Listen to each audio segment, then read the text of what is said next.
Piano-Soundmodule. In Zeiten von Piano-VSTs und Piano-Apps sollte man glauben, dass Soundmodule heute nicht mehr die große Rolle spielen. Wenn man bedenkt, dass eine Piano-Software wie Pianotech, haben wir oft gezeigt, auf einem gewöhnlichen iPad oder iPhone super performt. Dennoch gibt es jede Menge davon, wie man sehen kann. Ein ganzer Tisch voll sogar. Und ja, ich denke, das ist auf jeden Fall ein Grund, um sich der Sache mal anzunehmen, dass wir mal einen Überblick bekommen, was da überhaupt angesagt ist. Also mich interessiert das, ich kann mich erinnern, in den 90ern habe ich mal ein Pianomodul gehabt von Kurzweil. So, das war absolut der heiße Scheiß damals. Das war wirklich eine kleine Sensation, weil, naja, wir haben es hier. Wow, geil. Das passte in so ein kleines Gehäuse. Das war damals eine Sensation. Ein ganzes Klavier. Ja.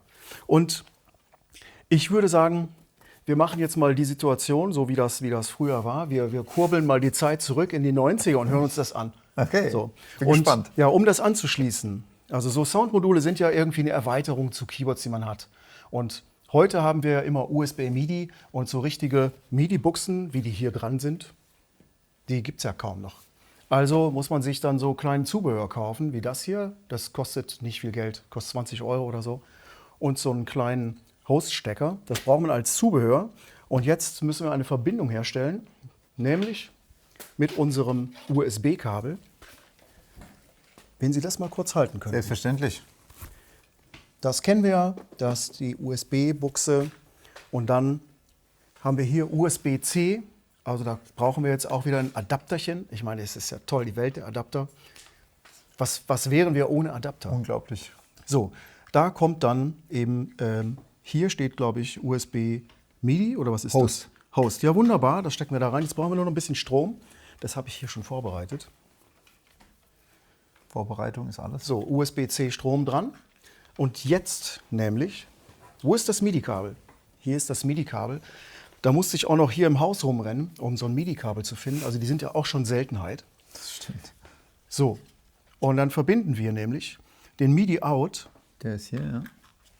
mit dem MIDI-In von dem Pianomodul. Genau. Das stellen wir wieder hier oben hin, Haben wir hier. dass man es schön sehen kann. Wunderbar. So, da rein. So, und jetzt nutzen wir das hier als Master Keyboard. Das hören wir gar nicht, das ist aus. Audio brauchen wir auch noch. Da haben wir hier einmal rechts. So, Audio ist auch angeschlossen. Und jetzt können wir schon mal loslegen. Lass mal hören.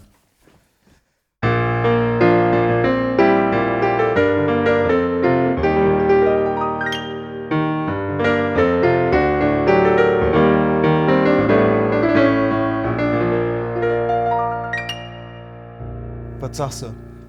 Kurzweil ist einfach geil. Es macht immer noch voll Bock zu spielen. Also das ist schon krass. Also ich hätte jetzt eigentlich gedacht, boah, das wird jetzt bestimmt hart, wenn man so ein Piano aus den 90ern hört, aber gar nicht mal. Nee, also finde ich immer noch.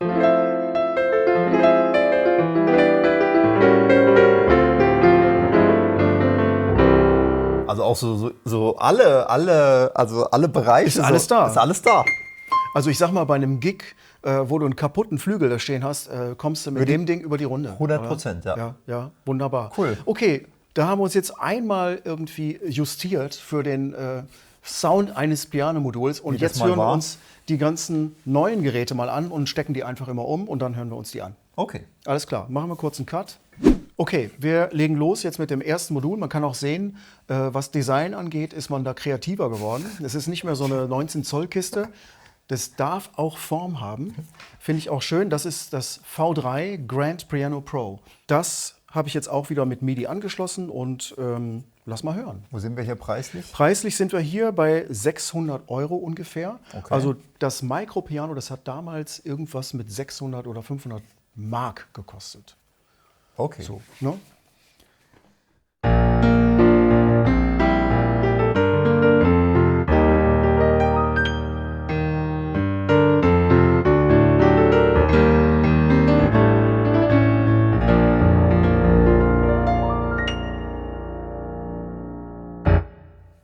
Ordentlich. Klingt schon mal so ganz okay, ja. Ist schon cool. Da sind jetzt noch viele andere Sounds drin, aber die müssen wir jetzt uns gar nicht unbedingt anhören. Kann man machen. Also Kann man machen. spielt Hier sich ist, auch also nicht hier ist schlecht. ein Lautstärkeregler. Was macht der Regler? Kannst du nochmal spielen? Oh, Hall. Mit einem Hallregler. Der hat mal mitgedacht.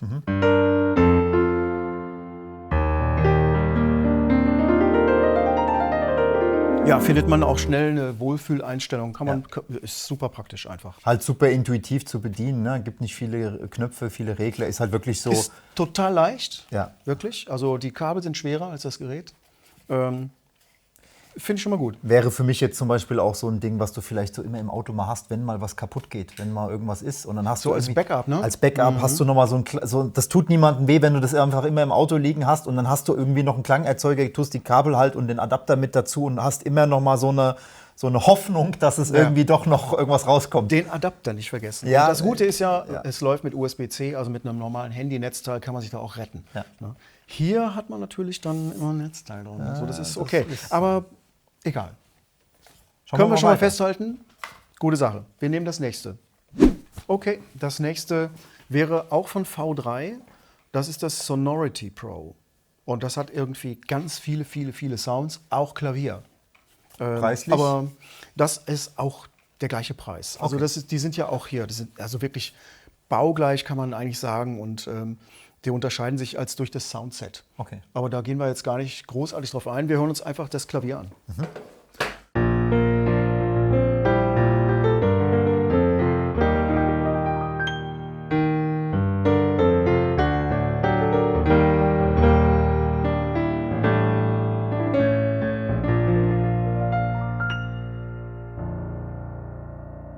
Ich habe jetzt versucht, da einen Unterschied zu hören. Schwierig. Klingt schon sehr ähnlich. Ja, oder? Also Ich würd sagen, ich so. habe gedacht, dass dieses Grand Piano Pro, dass das noch ein bisschen lebhafter klingt, aber da kann man sich ja echt täuschen. Also ob man jetzt ein bisschen mehr Hall drauf hat Ja, oder ja, ich weiß es nicht. Ist irgendwie, ja, kommt aus demselben Stall, wie man hören kann und sehen kann. Und für den Eindruck hat es ja schon mal gereicht. Okay, also das nächste. Das nächste Piano-Modul. Piano-Box von Miditech. Das ist auch schon solide gebaut. So ein Alu-Gehäuse ist das. Und da sind auch viele Bedienelemente drauf. Display. Display, also das ist schon aufwendiger gemacht. Preisklasse irgendwas unter 200 Euro, 180 irgendwas so. Und also ist schon mal ein Unterschied auch zu diesen V3-Geräten. Auch hier vorne hat man, hier ist der Volume-Knopf und hier kann man jetzt mit dem Regler hier Sounds anwählen und die sind auch benannt Sound 1, Sound 2, Sound 3, Sound Super. 4. Okay, Sehr gut. Volume ist auf 80 gestellt. Das hat aber nichts mit dem Regler hier zu tun. Das muss man dann nochmal im Display einstellen.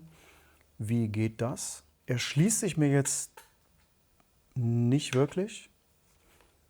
Ich würde sagen, wir spielen einfach mal. Spiel einfach mal an. Genau.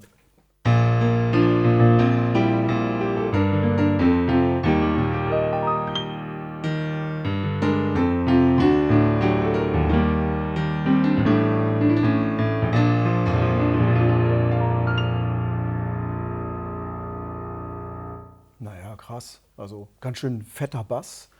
Ja, also war jetzt auch kein schlechter Sound so. Also, Nee, war also schon in der gut. Mitte hier waren, glaube ich, ein paar Töne, die waren so ein bisschen out of tune. Ja.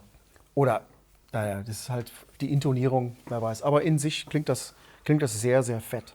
Ja. Vielleicht gibt es ja noch einen anderen Klavierklang da drin. Der ist noch heller.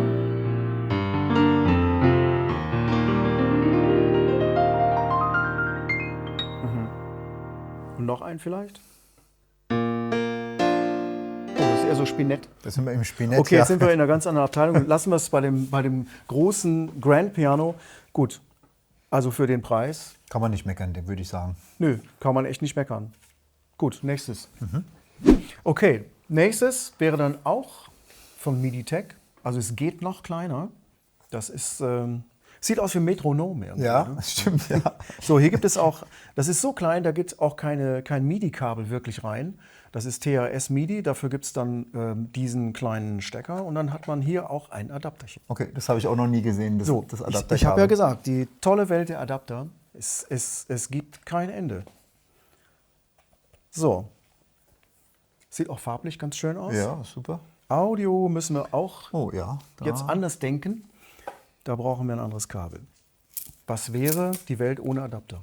Strom brauchen wir auch noch. Und dann haben wir auch die dritte Farbe im Spiel. Das ist dann Mini-USB oder was? Das ist Mikro. Ja. Ich kann kaum erkennen, wie rum muss das da rein. So rum. Yes. So, dann kommt es da unten in den Strom. Das finde ich ja auch schon mal gut. Man kann jedes USB-Netzteil nehmen. So. Oh, da geht es direkt an. Guck mal. Language Select. Wir bleiben bei Englisch. Englisch ist vielleicht gut. Ja. Volume. Okay. Da ist es schon. Geht auch schon. Okay, soll ich einfach mal probieren? Ja, leg mal los. Das ist ein bisschen laut. Muss man ein bisschen leiser machen? Die Volume, Moment, ziehe ich mal runter. Da. So. Ein bisschen mehr.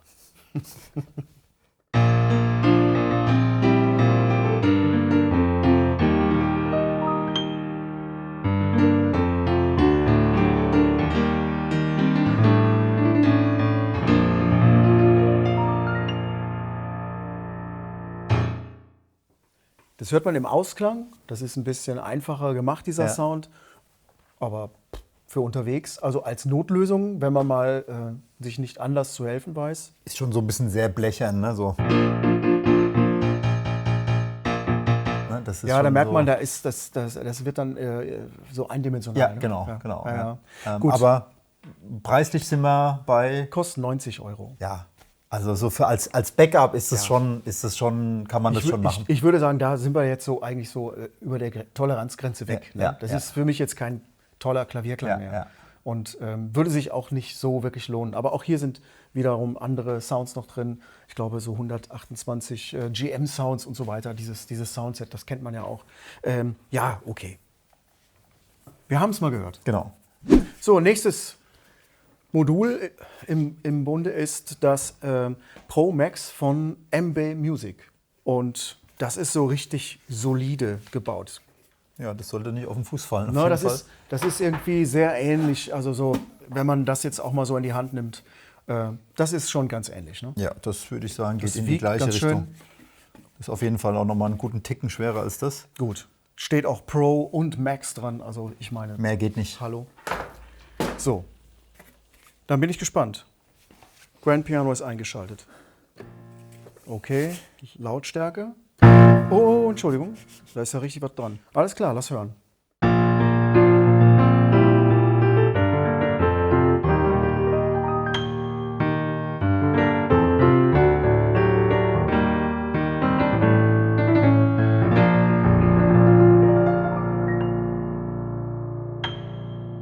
Ganz schön brillant. Also ich würde sagen, hier perlt es wieder. Ne? Hier perlt es wieder, ja. Also, ja.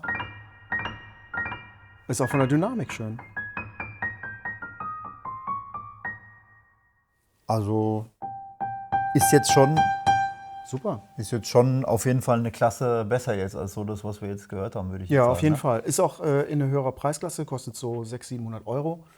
500, 600, ich weiß es nicht genau. Die Preise, wie immer, in der Beschreibung unter dem Video. Da findet ihr die Links zu diesen Infos. Schaut da bitte rein. Und ja, wenn ihr Fragen habt zu den weiteren technischen Merkmalen, fragt gerne. Wir beantworten eure Fragen wirklich sehr gern. Und ja, wir machen jetzt nochmal einen Wechsel zu dem teuersten Modul. Okay. So, das letzte Soundmodul, das wir uns anschauen, ist das Vivo SX8 von Dexibel. Und das ist auch wieder so wirklich mehr als grundsolide gebaut. Das ist wirklich richtig schwierig, das ist wirklich richtig schwer, ja.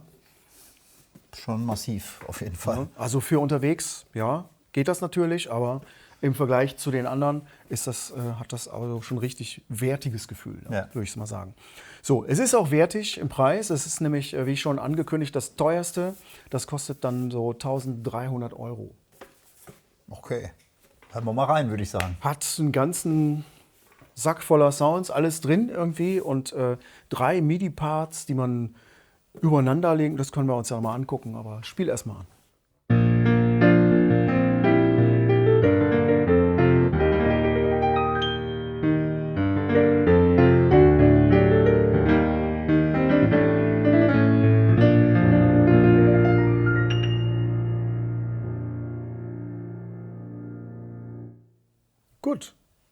Haben wir jetzt mal alle gehört. Hast du Ja. schon irgendwie einen Favoriten? Mein Favorit tatsächlich ist hier der Pro Max. Pro Max, da bin ich auch bei dir, würde ich sagen. Also bei die anderen, also ich fand auch übrigens hier das. Das war auch nicht schlecht. Stimmt.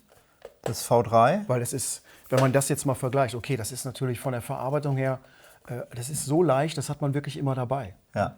Und das hier, das schraubt man sich eher ins Rack. Also ich bin jetzt von hier ein bisschen, der Sound ist zwar okay, aber der Preis ist halt zu hoch. Und das ist mein Problem.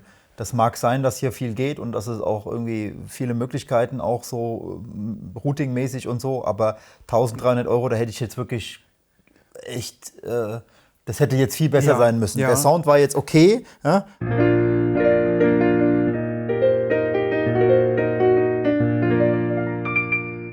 Aber es war jetzt nicht, dass ich jetzt sage, boah, der ist jetzt viel besser als der andere. Ja, also bei dem Preisunterschied, das darf man Ja. ja, es kostet ja mehr als das Doppelte von dem hier, ja. Ja. Und Dann würde ich auch gerne nochmal erinnern an dieses Kurzweil, ja. Das war ja jetzt auch nicht Piep, ja. Also das war ja auch okay, würde ich mal sagen. also ich glaube, wenn ich müsste, dann würde ich mir vielleicht dann so einen Kurzweil wiederholen. Da weiß ich, was ich bekomme und weiß auch, was ich quasi so, ja, dass ich das vielleicht irgendwie für ein paar 100 € schieße, wenn überhaupt noch, ja. Und also das Kurzweil hat sich sehr, sehr gut geschlagen. Ja, die anderen Sounds sind auch alle irgendwie in einem ähnlichen Bereich drin, aber der Preisunterschied ist hier teilweise krass und die Frage ist halt dann immer, warum oder was ist der Nutzen jetzt für einen konkret von so einem Soundmodul, ne? Danke für die Frage, weil das zwängt sich geradezu auf. Ja. Das muss man sich wirklich fragen. Ich habe es ja eingangs auch erwähnt, in Zeiten von Piano VST und Piano Apps vor allem. Ich habe da auch hier das iPad liegen. Wir können auch gerne nochmal Pianotech anschließen, damit wir uns da auch nochmal justieren, Ja. um das einfach mal zu hören. Weil ich meine, wenn man das mal so vom Preis sieht, also da kann ich mir ja ein iPad Pro kaufen. Ja, durchaus. So, also schließen wir das einfach mal kurz an. Jetzt nur noch mal in die heutige Zeit katapultiert. 30 Jahre So, später. 30 Jahre später haben wir Pianotech auf dem iPad. Und das haben wir auch schon oft gezeigt. Und jetzt einfach mal, um das zu hören. Also das ist ja auch jetzt ein Piano-Modul, wenn man so will. Die Software läuft hier drauf und die ist genauso gut wie das Piano VST. Wir haben es oft schon gesagt. Sag nur nochmal, falls die Leute nicht kennen, Einstiegspreis. Also man braucht nicht das schnellste iPad. Es kann gebrauchtes, so wie dieses hier, ein iPad 9. Generation sein. Da läuft das super. Das hat auch noch einen Audioausgang, super praktisch. Ja.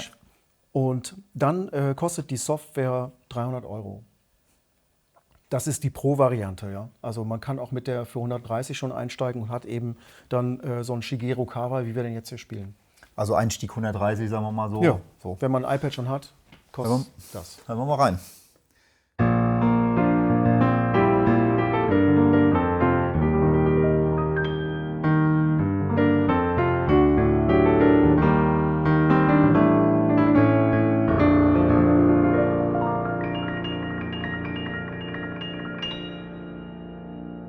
Yassin Espert. Ja, nur um mal zu zeigen, ja, da gibt es auch noch so eine Welt. Und ich fand das jetzt erstmal sehr interessant, muss ich sagen.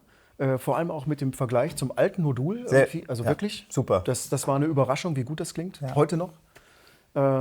Und dennoch gibt es aber wirklich gute Lösungen. Also das wäre mein Favorite hier. Vom Preis her eigentlich gleich mit diesem hier. Und das wäre auch mein Favorit. So, das wären eigentlich meine beiden Favorites hier. Gehe ich mit. Anwendungsbereich vielleicht nochmal am Ende. Für wen ist sowas?